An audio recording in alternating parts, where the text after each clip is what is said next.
¿Quieres conocer más de tus impuestos? ¿Saber tus derechos como contribuyente? Sintonízate en Frecuencia Fiscal, un programa de análisis, difusión e investigación, con los contadores públicos Hugo René Ortiz y Luis Alberto Padrón. ¿Eres emprendedor, estudiante o empresario? Frecuencia Fiscal es para ti. Te invitamos a que seas parte de esta nueva cultura en los impuestos.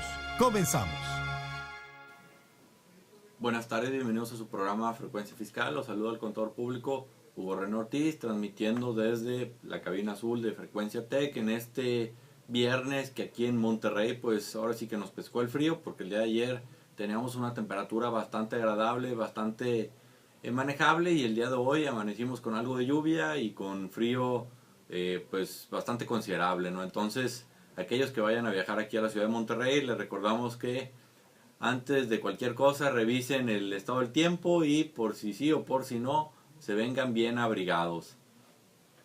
Y bueno, les recordamos nuestro número de contacto, el teléfono en cabina 83870665, el correo electrónico dudas@frecuenciafiscal.com.mx. También les recordamos la página en Facebook Frecuencia Fiscal para que pues le den like, la visiten, ya que ahí hemos estado subiendo algo de información, algunas imágenes que creemos hacen referencia a lo que es la reforma fiscal que actualmente estamos viviendo, que empezará a partir del 2014, y también el canal en YouTube Frecuencia Fiscal, que por ahí están los videos que hemos estado realizando de los diferentes programas que va del año. Entonces ahí también es una buena fuente de información a aquellos que quieran repasar, que quieran recordar algunos temas que vimos, con mucho gusto ahí lo tienen a su disposición.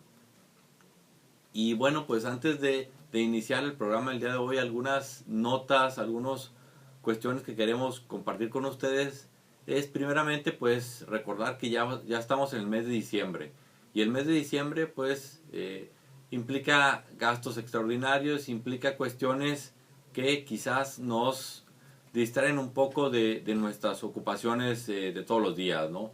Y me refiero a que el mes de diciembre es el plazo que tienen las personas físicas que deseen presentar su declaración anual, es decir, aquellos asalariados que por así convenir a sus intereses deciden de manera voluntaria optar por presentar su declaración anual, tienen que informar a su patrón este hecho, es decir, le tienen que decir: patrón, yo voy a realizar mi declaración anual, por favor no me realices el cálculo anual para efectos del ISR, ¿no? Y para esto pues hay que presentar un escrito informando esto al patrón. Algunas empresas ya lo tienen esto de manera programada, que este escrito se lo hacen llevar a los trabajadores y de esa forma ya cumplen con esta obligación, ¿no? Y esto es muy importante porque aquellos que no cumplan los 400,000 pesos de ingresos, el presentar ese escrito es la forma que les garantiza el que puedan presentar su declaración anual, y por lo tanto que puedan aprovechar deducciones personales como pudieran ser los intereses de crédito hipotecario, que pudieran ser los gastos médicos, la cuestión del tema de las colegiaturas, etcétera, ¿no? Entonces, este escrito que pareciera algo muy simple y muy sencillo, al final del día puede ser la diferencia entre quedarte en ceros en tu declaración anual u obtener un saldo a favor. Entonces, por eso es importante que se acerquen y no dejen pasar más el tiempo, porque pues empiezan las posadas, algunas empresas que cierran algunos días. Entonces el no cumplir con esto o el no llevarlo a cabo puede tener consecuencias importantes. Y bueno, también recordando el tema de esto de las deducciones personales, a partir del próximo año, el 2014, las reglas van a cambiar. Entonces por eso todos aquellos asalariados o aquellas personas físicas que presentan su declaración anual y que normalmente acostumbran incluir deducciones personales, bueno, pues que revisen cuáles son los nuevos requisitos que van a empezar a aplicar a partir de 2014, para efectos de que lo puedan hacer de la manera adecuada, ya que, por ejemplo, el tema de la forma de pago, el tema de tener el comprobante y algunos otros que van a hacer cambios verdaderamente quizás trascendentales para algunos, y que el no considerarlos, el no tomarlos en cuenta, al final del día puede ser la diferencia entre obtener un saldo a favor u obtener un saldo a cargo. Bueno, pues entonces por eso es importante no dejar concentrarnos únicamente en las fiestas decembrinas, sino también ver todos estos pequeños detalles que pueden hacer la diferencia. Y bueno, el día de hoy vamos a empezar a tocar el tema del aguinaldo, que esta es una prestación extraordinaria que reciben los trabajadores en el mes de diciembre y que quizás algunos lo recibieron el mes pasado con eso aquí en México del famoso el Buen Fin, ¿no? Entonces hubo empresas que de manera consciente apoyaron a sus trabajadores y les entregaron el aguinaldo en el mes de noviembre con el fin de que pudieran aprovechar los beneficios que ofrecía el Buen Fin. Y bueno, así como antecedente pudiéramos decir que el aguinaldo no es único de México, sino el aguinaldo es un tema que existe en varios países del mundo, y nada más para tomarlo como ejemplo podríamos mencionar algunos países de aquí de América Latina donde también manejan este tema del aguinaldo. Por ejemplo, tenemos el caso de Argentina, donde allí está contemplado un salario anual complementario y que debe pagarse en dos cuotas, una el 30 de junio y otra el 31 de diciembre. Otro caso pudiera ser el de Colombia, que también tiene, se le conoce como prima, y también debe pagarse en dos cuotas, una a la mitad de año y otra al final del año. El caso de Costa Rica, por ejemplo, también debe pagarse antes del 20 de diciembre y se calcula sumando todos los salarios recibidos desde diciembre del año pasado hasta noviembre del año en curso, y el resultado se divide entre 12, ¿no? Un país de Europa, por ejemplo España, se percibe por lo general dos pagos extraordinarios, uno en Navidad y otro en verano. Por ejemplo, también otro pudiera ser el caso de Guatemala, donde también son en dos partes y corresponde a un sueldo adicional, que la primera parte debe pagarse entre el 1 y el 15 de diciembre y la segunda entre el 15 y el 31 de enero. Es decir, al final del año, para cubrir todos estos gastos extraordinarios que implican, pues a lo mejor comprar regalos o presentes para los familiares o para algún conocido, y también pues en enero, que lo que aquí en México conocemos como la famosa cuesta de enero, porque son aumentos en los servicios, el impuesto del predial, la tenencia, etcétera, ¿no? Entonces, digo esto nada más con el fin de que se den una idea de cómo funciona el aguinaldo en algunos de los países de aquí de América Latina, y que pues al igual que México están enfocados con hacer frente a esos gastos extraordinarios que tienen las personas en el mes de diciembre, ¿no? Y que por ahí algunos a lo mejor el aguinaldo lo utilizan para cubrir deudas, es decir, gastos que por de alguna manera tuvieron que erogar y que ahora tienen el compromiso de liquidar.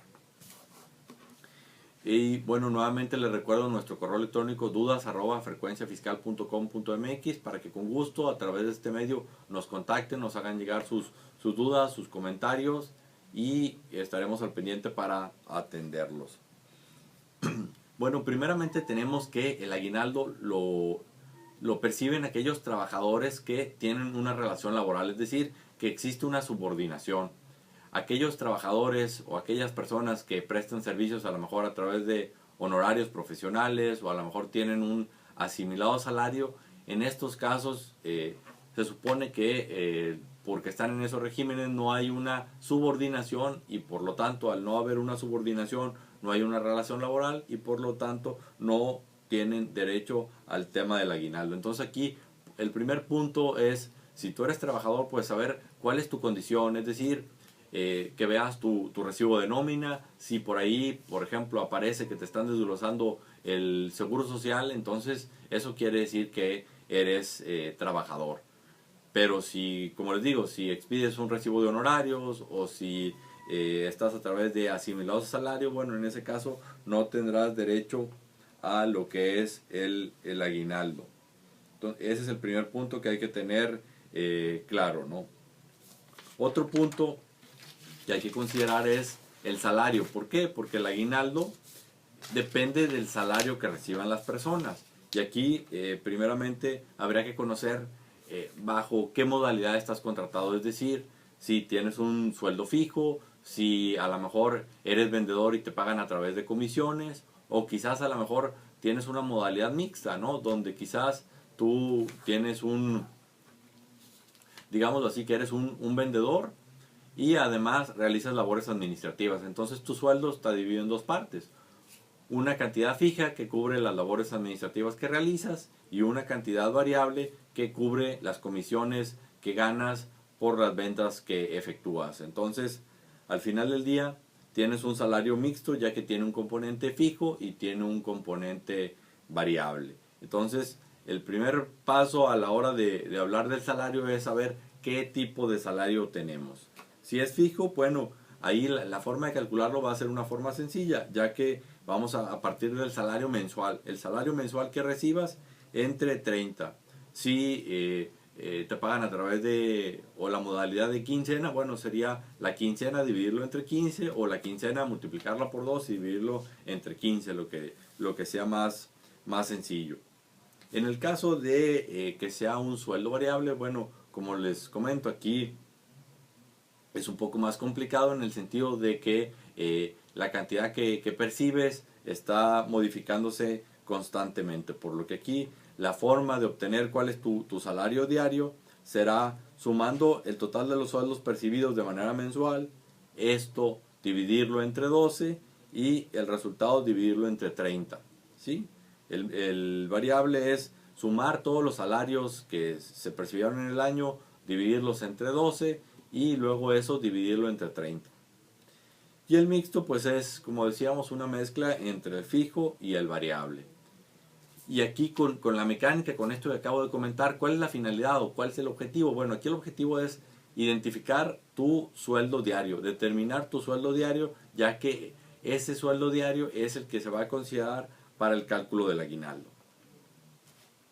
Aquí en México tenemos que, de acuerdo a la legislación laboral, los días que están considerados como mínimos de acuerdo a la legislación laboral son 15 días de aguinaldo, es decir, cualquier persona que inicia a trabajar empieza con 15 días y cada empresa, de acuerdo a su consideración, de acuerdo a los contratos que tenga establecido, bueno, pues puede variar esto e incrementarlo a 20 días, 25 días, según lo que considere conveniente, ¿no? Entonces aquí ese es el otro punto, saber cuántos días de aguinaldo tienes de acuerdo al contrato que tienes con la empresa, ¿sí? Porque la forma de calcularlo es muy sencilla. Al final del día lo que se hace es multiplicar tu cuota diaria, que ya vimos cómo se determina, por los días que te correspondan de aguinaldo. Y ahorita vamos a ahondar un poco en ese tema. Aquí también otro punto importante a considerar son los días que debemos considerar en el cálculo. Ya que les mencionaba que lo mínimo de acuerdo a la legislación laboral son 15 días. Entonces vamos a suponer que para que tú tengas derecho a 15 días tienes que trabajar todo un año completo. Y sabemos que a lo mejor en ese año hubo alguna falta, algún ausentismo, y esos ausentismos o esas faltas, dependiendo del motivo, son las implicaciones que tienen, ya que puede ser una falta por alguna enfermedad, por simplemente pues una falta no justificada, a lo mejor una falta por un riesgo de trabajo. Entonces, dependiendo del tipo de inasistencia, va a ser la implicación que va a tener en el cálculo del aguinaldo. Entonces, vamos a clasificar en dos tipos, ¿no? Las situaciones que no vamos a considerar como días no laborados son aquellos que surgieron debido a una incapacidad por riesgo de trabajo, a una incapacidad por maternidad, a un permiso con goce de sueldo o a la privación de la libertad cuando se hubiera obrado en defensa del patrón. Es decir, en estas 4 situaciones que acabo de mencionar, aun y cuando el trabajador sea ausente, pues no se van a descontar para efectos del cálculo del aguinaldo. Ahora vamos a ver el otro lado de la moneda. ¿Cuáles son las situaciones en las que sí vamos a restar esas inasistencias? Y aquí va a ser una incapacidad por enfermedad general, es decir, a lo mejor ahorita por la época las gripas es algo muy común, que a lo mejor algún dolor de cuerpo, algo que implique un malestar a la persona y no le permita presentarse a trabajar, bueno, esa falta se va a descontar aquí del cálculo del aguinaldo. También otro ejemplo sería un permiso sin goce de sueldo, es decir, que previamente el patrón está de acuerdo en que la persona no va a asistir, más sin embargo ya de común acuerdo se acordó que va a ser sin goce de sueldo. O también puede ser la falta no justificada. Y por último, el otro supuesto sería la privación de la libertad cuando no se hubiera obrado en defensa del patrón. Entonces, aquí el punto importante es, si falté en el año, ¿por qué falté? Si tengo una incapacidad por parte del INE que corresponde a riesgo de trabajo, bueno, en ese caso, esas incapacidades no se van a descontar para efectos de este cálculo del aguinaldo. Y bueno, aquí haciendo un paréntesis en el tema, yo les sugiero que se acerquen y visiten la página www.fiscalia.com, ya que ahí hay un especial que está llamado aguinaldo, y dentro de ese especial de manera libre existe una calculadora de cuánto puedes percibir de aguinaldo. Es decir, por ahí tú introduces cuál es tu salario, si tuviste inasistencias, de qué tipo de inasistencias tuviste, y en base a eso te da un cálculo pues prácticamente muy aproximado, por no decir que es exacto, del aguinaldo que pudieras percibir. Entonces, le repito la página www.fiscalia.com, ahí pueden accesar a esta información de manera libre. También otro punto es importante señalar que pues en México la fecha límite del pago de aguinaldo es el 20 de diciembre, por lo que aquellos patrones que al 20 de diciembre no cumplan con esta obligación, bueno, pues se hacen acreedores a una sanción, que esa sanción pues está determinada en salarios mínimos y va desde 3 hasta 315 veces el salario mínimo del área geográfica. Entonces, aquellos patrones que tengan presente esta fecha, el 20 de diciembre, y tu trabajador, bueno, que para que lo tengas considerado, que a más tardar el 20 de diciembre, te deben proporcionar lo que es el aguinaldo.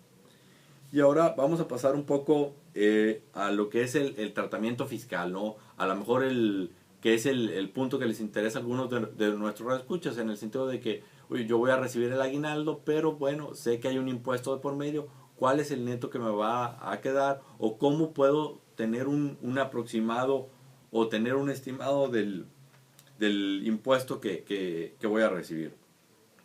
Bueno, aquí el primer punto a considerar es que, de acuerdo a la ley de ISR, el artículo 109, hay un ingreso exento por parte del aguinaldo. Este ingreso exento equivale a 30 días de salario mínimo del área geográfica. En el caso de Nuevo León, que corresponde la zona A, bueno, el exento de aguinaldo son 1,942.80 pesos. Para la zona B, el exento corresponde a 1,841 pesos. ¿Esto qué quiere decir?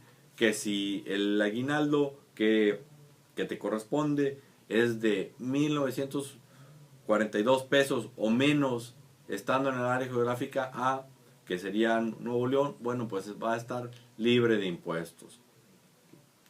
Entonces, y como les decía, el monto del aguinaldo va a depender de los días que se trabajaron en el año y del salario que tenga la persona. Aquí también otro punto importante, decíamos, supongamos que la empresa tenga o las prestaciones de la empresa sean las mínimas que establece la legislación laboral, es decir, 15 días de aguinaldo.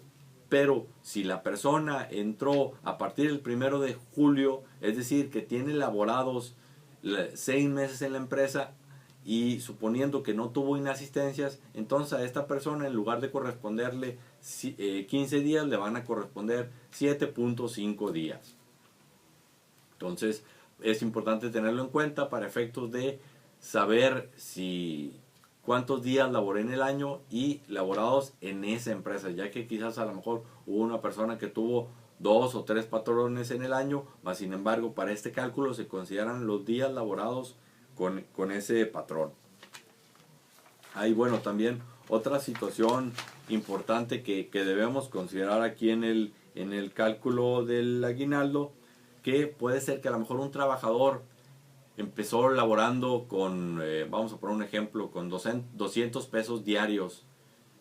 Con esa cantidad estaba el 1 de febrero del 2013, más sin embargo, pues debido a su desempeño y a que hubo una oportunidad de la empresa, pues a lo mejor lo ascendieron a un nuevo puesto que igual que al ser nuevo puesto implica un incremento en el salario, y en lugar de recibir los 200 pesos ahora recibe 400 pesos. Entonces, para el cálculo del aguinaldo, aquí, ¿qué salario vamos a considerar? Pues si estamos hablando que es un salario fijo, vamos a considerar el último salario que tuvo, que es decir, los 400 pesos. Pero si es una persona que estuvo recibiendo un salario mixto, bueno, pues va a haber que hacer el cálculo y considerar los salarios que tuvo cuando estaba percibiendo los 200 pesos diarios, y también incluir los 6 meses o el periodo que estuvo con el nuevo salario. ¿Sí? Y bueno, el punto que resta ahora es cómo vamos a calcular el impuesto del aguinaldo. Es decir, si una persona estando aquí en el área de Nuevo León y recibe de aguinaldo más de 1,942 pesos, ahí ten por seguro que vas a tener un impuesto. Entonces, si ya sé que tengo un impuesto, ¿cómo se determina este? Bueno, aquí hay dos caminos que parecían muy sencillos, mas sin embargo nos puede llevar ciertas complicaciones. El primer camino es, supongamos, es considerarlo de manera individual, es decir, si el aguinaldo son 10,000 pesos, bueno, en ese caso aplicar la tarifa del artículo 113, determinar el impuesto y retenérselo al trabajador. Ese es uno de los caminos. El otro camino es aplicar la disposición que viene en el reglamento, que en términos generales, ¿qué quiere decir esta disposición o cuál es la facilidad de esta disposición? Es que el legislador, a la hora de plantear esta alternativa, consideró que el aguinaldo, aunque se paga una vez en el año, este aguinaldo se fue ganando en el transcurso del año. Entonces, la finalidad de esta mecánica en el reglamento es mensualizar este ingreso. Es decir, si decíamos el aguinaldo son 10,000 pesos, bueno, si lo dividimos por mes, ¿a cuánto representa? Y sobre esa cantidad aplicarle la tarifa para efectos de poder sacar un cálculo que sea un poco más representativo, ¿no? Y aquí, al final del día, la empresa tiene la opción de hacer el cálculo de la ley y el cálculo del reglamento y aplicar el cálculo que sea más benéfico para el trabajador. Y otro punto aquí también importante es que estas dos alternativas, pues ahora sí que se puede hacer una, como le llamamos los contadores, una corrida con el cálculo de la tarifa mensual, otra corrida, una corrida por el total del aguinaldo, otra corrida con la opción del reglamento, y seleccionar la que sea más favorable para cada trabajador. Es decir, al final del día puedo tener trabajadores donde les fue más conveniente aplicar la tarifa sobre el total del aguinaldo, y puede ser que hubo otros que resultó más favorable aplicar la tarifa sobre el aguinaldo mensualizado, que es la opción del reglamento. Entonces, los sistemas de nóminas ya prevén estos cálculos, nada más es cuestión de seleccionar cuál es lo más recomendable para cada trabajador, y el sistema lo puede hacer. Aquellos que no tengan algún sistema de nóminas, bueno, pues a través de Excel se puede llevar a cabo esta tarea, ¿no? Y así, en términos generales, si quisiéramos conocer una referencia o conocer cuál es el resultado o el beneficio de aplicar la opción de la ley y opción del reglamento, bueno, pues tenemos que para rangos de ingresos que se ubican en los primeros rangos de la tabla, pues resulta menos gravoso en términos de impuesto si se aplica el procedimiento del reglamento o el procedimiento de la ley. Para lo que son los rangos medios y altos de salarios, bueno, pues es más conveniente el procedimiento del reglamento. Aquí, ¿qué es lo que, así en términos muy generales, qué es lo que hace la diferencia entre una y otra opción? Es si la persona brinca de nivel o estando en la tarifa cambia de un nivel a otro. Eso es lo que al final del día implica que pague un mayor impuesto, y lo que se busca, ya sea con la opción de la ley o con la opción del reglamento, es evitar ese brinco de la tabla para efectos de que se pueda seguir aplicando el mismo porcentaje o la misma tasa de impuestos sobre el excedente y que al final del día no genere un mayor impuesto. Bueno, así en términos generales, ¿de qué hablamos el día de hoy o cuáles serían los puntos a considerar para el aguinaldo? Sería, bueno, saber cuál es mi salario diario. Si recordamos, hablamos que si es fijo, que si es variable o que si es mixto. Tenemos que determinar cuál es mi salario, de qué forma lo percibo y determinar un salario diario. Una vez que tengo esto, el otro factor importante es saber cuántos días trabajé en el año. Y en caso de que haya faltado, ¿cuál es el motivo de esta falta? Para saber si esas faltas se van a disminuir o no se van a disminuir. ¿Sí? Ese sería el otro punto. ¿Qué otra cuestión debemos de considerar? Bueno, el saber qué opción tomo, si la de la ley o la opción del reglamento, que esto generalmente lo hace la empresa, mas sin embargo, como les comento, la herramienta en Fiscalia les puede ayudar para efectos de tener una idea de cuál es el impuesto que estaría asociado con el aguinaldo. Bueno, con esto nos despedimos el día de hoy. Les recuerdo nuestros medios de contacto, el Facebook, Frecuencia Fiscal, en YouTube también Frecuencia Fiscal. Por ahí podemos estar en contacto. Nos despedimos. Hugo René Ortiz. Que tengan una excelente tarde. Hasta la próxima. Esto fue Frecuencia Fiscal. Te invitamos a seguirnos sintonizando todos los viernes de 2:30 a 3 de la tarde. Gracias.